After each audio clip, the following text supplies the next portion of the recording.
सनातन धर्म प्रेमी भक्तजनों, अगर आपके अपने जीवन में सुखों की प्राप्ति करना है, सुख में भी सर्व सुखों की प्राप्ति करना है, तो आदि शक्ति, महाशक्ति, दिव्य शक्ति, ब्रह्म शक्ति की आराधना करना होता है। धन की अधिष्ठात्री देवी माँ भगवती ब्रह्मास्त्र महाविद्या है, जिनकी आराधना स्वयं कुबेर महाराज करते हैं। देवी लक्ष्मीपति नारायण इनकी आराधना करना है। अगर आपको धन संपदा वैभव लक्ष्मी चाहिए तो ब्रह्मास्त्र महाविद्या की आराधना करना अति आवश्यक है, क्योंकि अगर आप लक्ष्मी अकेले की आराधना करते हैं तो आपके जीवन में माँ भगवती लक्ष्मी प्रसन्न तो हो जाती हैं।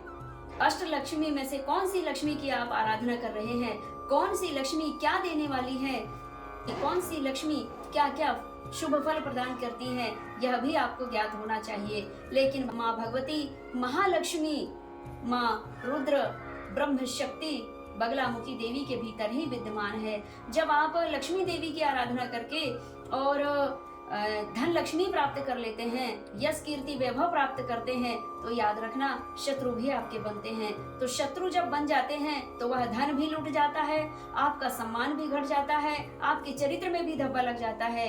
लेकिन लक्ष्मी भी प्राप्त हो, धन भी प्राप्त हो, यश कीर्ति सम्मान वैभव प्रतिष्ठा की भी प्राप्ति हो और शत्रु भी ना बने, तो ऐसा अवसर ना आने दे तो भगवती ब्रह्मास्त्र विद्या की आराधना आप कर लें। आपको धन लक्ष्मी वैभव कीर्ति यश प्रतिष्ठा सभी कुछ प्राप्त होती है और आपके जीवन में जब यह धन संपदा प्राप्त होती है, सम्मान प्रतिष्ठा प्राप्त होता है, तो आपके शत्रु भी नहीं बनने देती माँ भगवती ब्रह्मास्त्र महाविद्या। क्यों कि माँ भगवती महाकाली, महालक्ष्मी और महासरस्वती तीनों दिव्य महाशक्ति माँ भगवती रुद्र शक्ति, ब्रह्म शक्ति महाविद्या, ब्रह्मास्त्र महाविद्या बगलामुखी देवी के भीतर ही विद्यमान है। इनके दिव्य तेज से ही, इन तीनों महाशक्तियों के दिव्य तेज से ही भगवती ब्रह्मास्त्र विद्या का अवतरण हुआ है।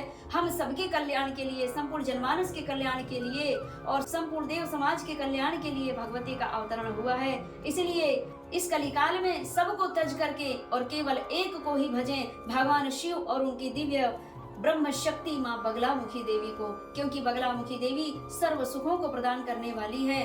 बगलामुखी देवी की आराधना करने से ही शत्रु अपने आप परास्त होते हैं, समक्ष आने की सामर्थ्यता नहीं रखते। अगर वे अपने घर में कुछ भी सोच लें आपके प्रति, लेकिन जिस समय वो आपके समक्ष आने की कोशिश करेंगे तो भगवती उनकी जिह्वा का कीलक कर देती हैं, पैरों का स्तंभन कर देती हैं, उन शत्रुओं को उनके घर में ही परास्त कर देती हैं। इसीलिए भगवती ब्रह्म शक्ति महाविद्या की आराधना करें, आपके जीवन में सुख और सौभाग्य के द्वार खुलेंगे। जय मां पीताम्बरा, जय श्री महाकाल।